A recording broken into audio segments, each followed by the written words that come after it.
Okay, complex numbers. This is kind of going to be a long one, so just warning you at the beginning, I'm going to try and go through it as fast as I can.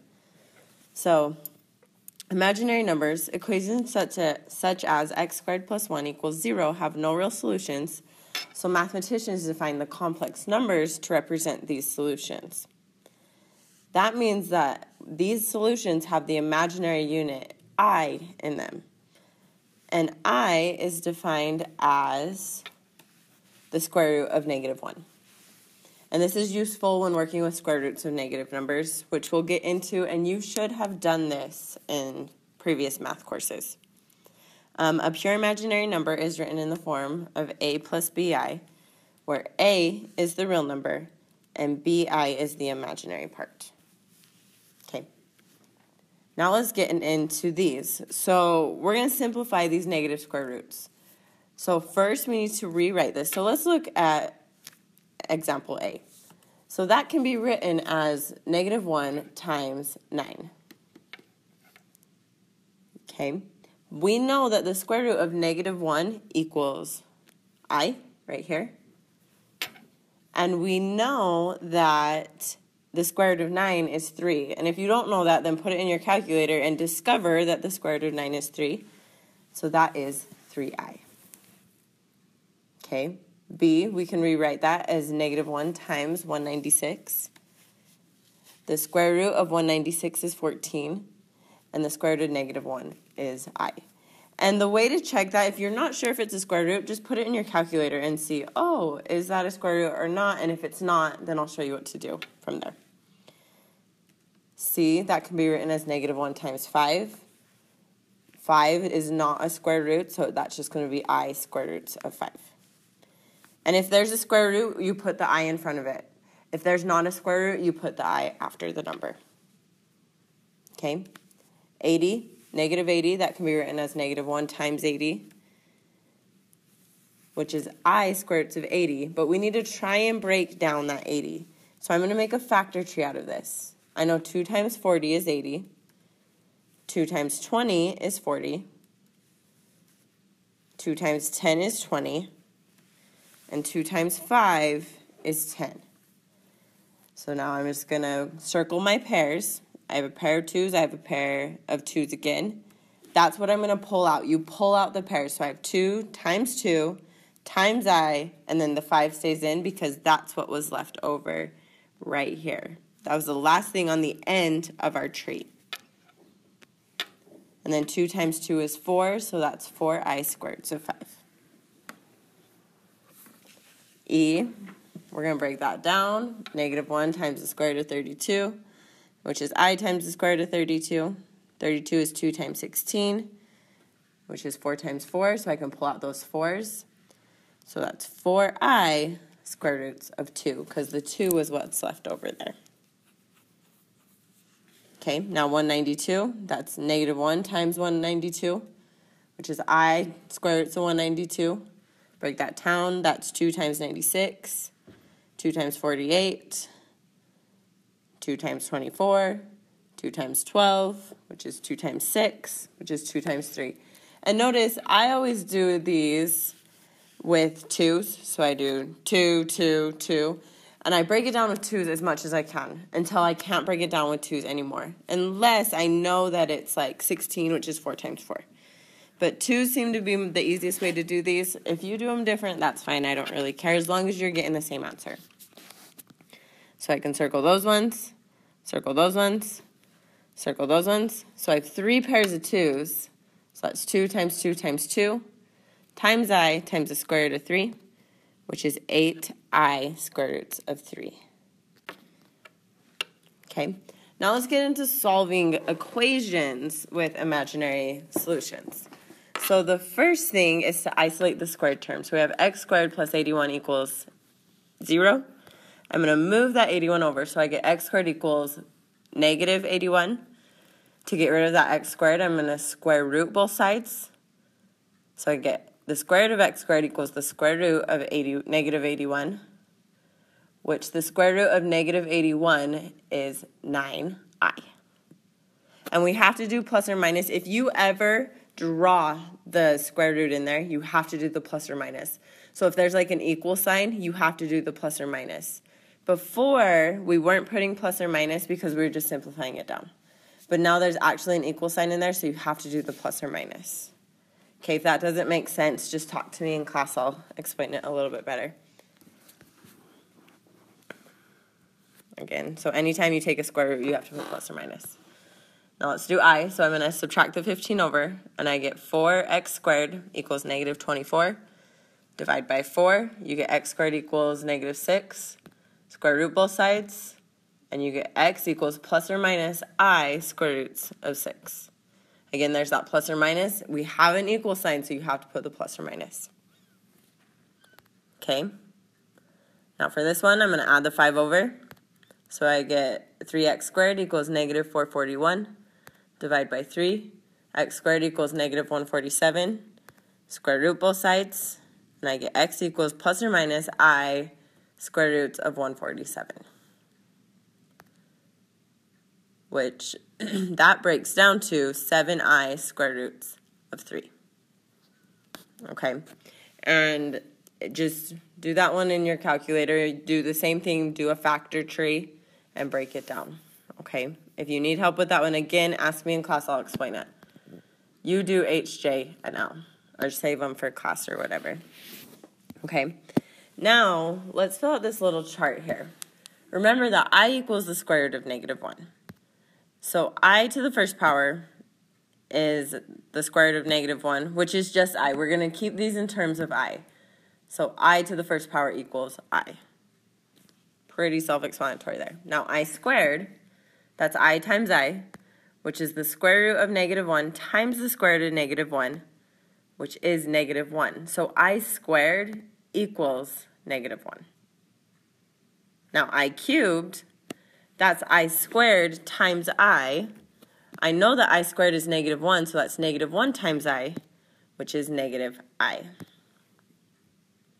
Now I to the fourth, that's I cubed times I. I know that I cubed is negative I, so that's negative I times I, which is negative square root of negative 1 times the square root of negative 1, which is negative 1, which is positive 1. And you could have done that differently. You could have done I squared times I squared, which would have been negative 1 times negative 1, which was 1. But I to the fourth power is 1.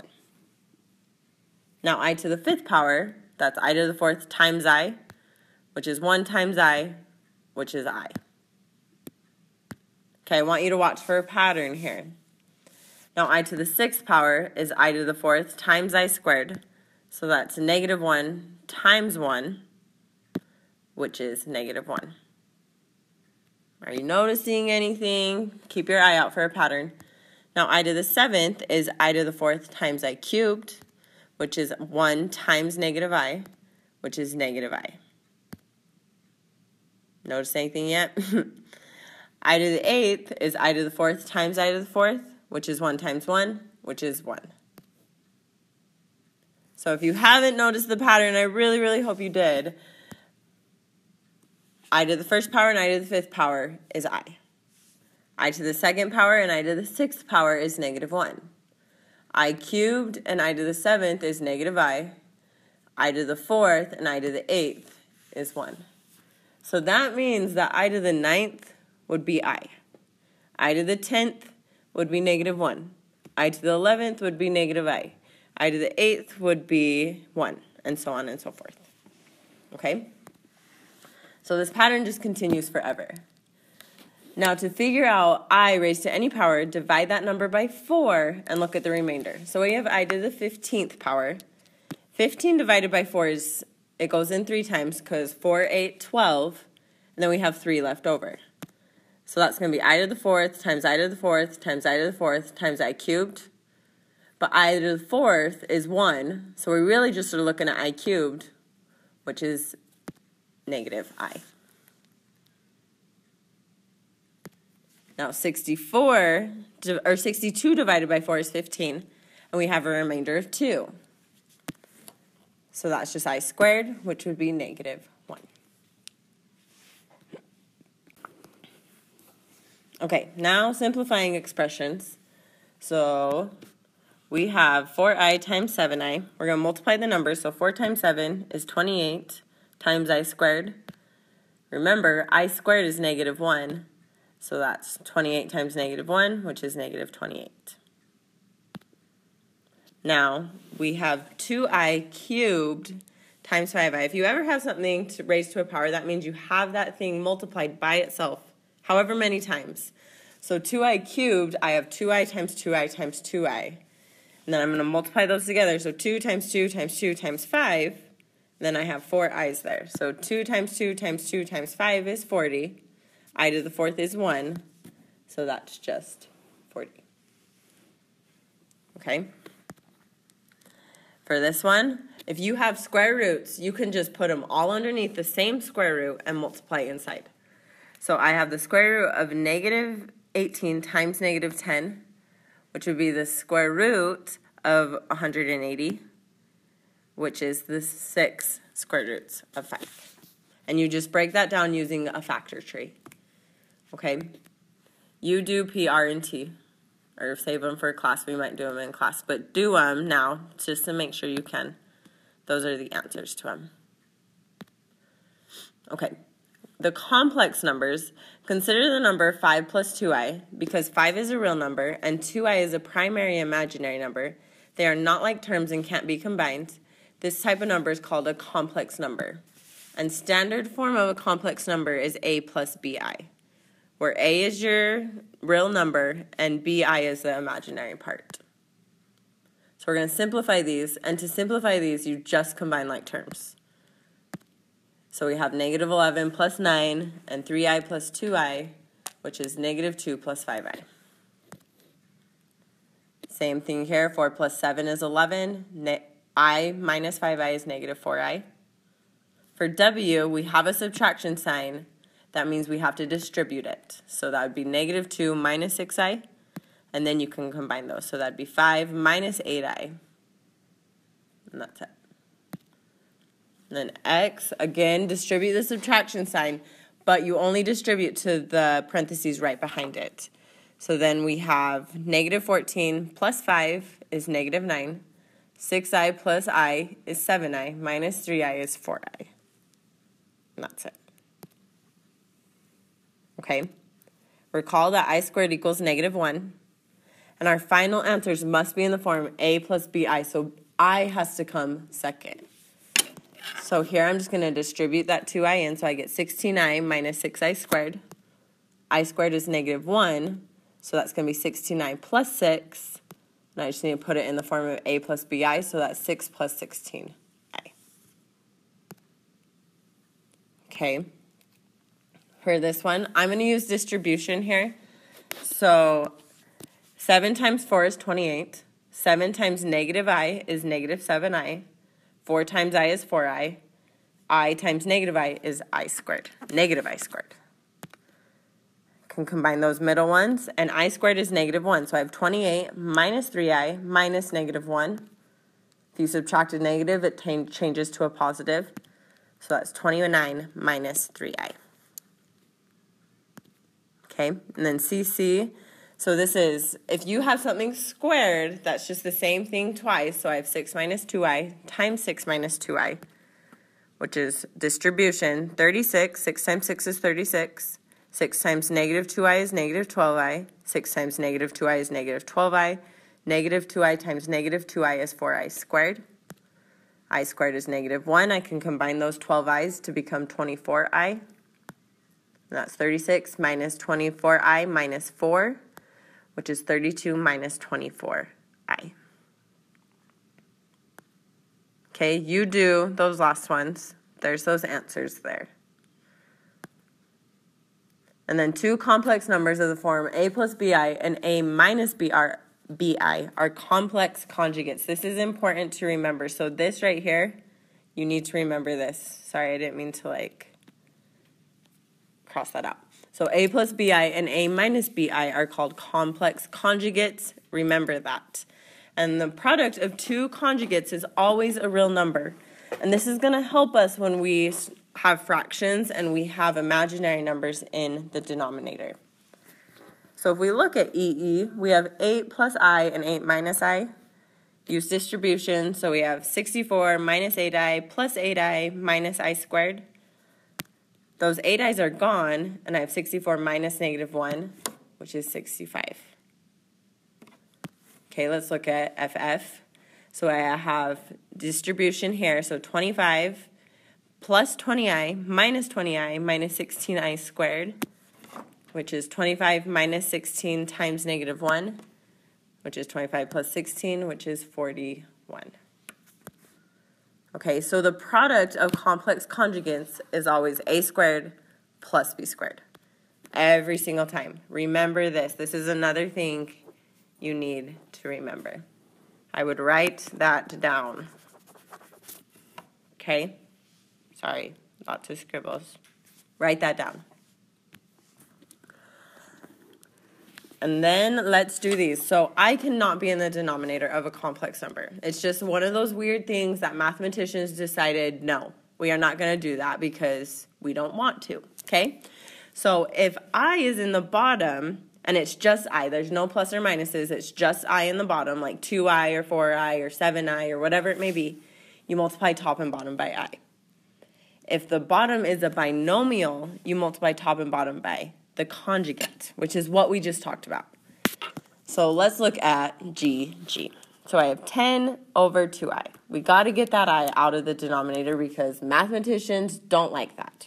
We are all mathematicians and we don't like that. So I'm going to multiply top and bottom by I. So that's going to be 10I over 2I squared. Remember, I squared is negative 1. So that's 10I over 2 times negative 1, which is 10I over negative 2. 10 divided by negative 2 is negative 5I. And we got it out of the denominator. We're good. That's our final solution. Okay, let's look at this one. So I'm going to multiply top and bottom here by I because we just have the 4I. So I get 28I minus 8I squared over 4I squared. Remember, I squared equals negative 1. So that's 28I minus 8 times negative 1 over 4 times negative 1, which is 28I plus 8 over 4. We're going to flip that around because we want it in the form of A plus BI. Now, 4 goes into 8 2 times. 4 goes into 28 7 times, so that simplifies down to 2 plus 7I. Okay, let's do these ones. A little bit trickier, not much though. So, sorry, I'm getting emails like crazy right now. So negative 2 over 5 minus I. Now we have to multiply by the complex conjugate. That just means we're going to switch the sign in the middle. So we're going to multiply by 5 plus I to top and bottom. And remember, when you multiply A minus BI times A plus BI, you get A squared plus B squared. So on the top, that's going to be negative 10 minus 2I. On the bottom, I'm going to get 5 squared plus 1 squared. If you want to, you can distribute all that out, but we're using this factor right here to make this simpler. Okay? So then 5 squared is 25. 1 squared is 1. So that's 26. Now 2 goes into all of those numbers. So that's going to be 2 goes into negative 10 5 times. 2 goes into 2 once. And 2 goes into 26 13 times. So negative 5 minus I over 13. And we're done. We got the I out of the bottom, so we're good. Now let's look at this one. We're going to multiply top and bottom by 6 minus 2I. So I get 30I minus 10I squared over 6 squared plus 2 squared, because again, I'm using that same factor that I just used. Now, I squared is negative 1, so I'm going to change that on the top, and then 6 squared plus 2 squared is 4. So I get 30I plus 10 over 40. I'm going to flip those because I want it in the form of A plus BI. Now 10 goes into all those numbers. 10 goes into 10 once. 10 goes into 30 3 times. 10 goes into 40 4 times. So you get 1 plus 3I over 4. I want to save these ones for class. if you want, you can look through those and go through them. But I think we're probably good on those. If we need to go through those in class, we will. But thanks for watching. I'm so sorry that this is so long. I promise it won't be like this all year. You guys are awesome. Remember to take the quiz.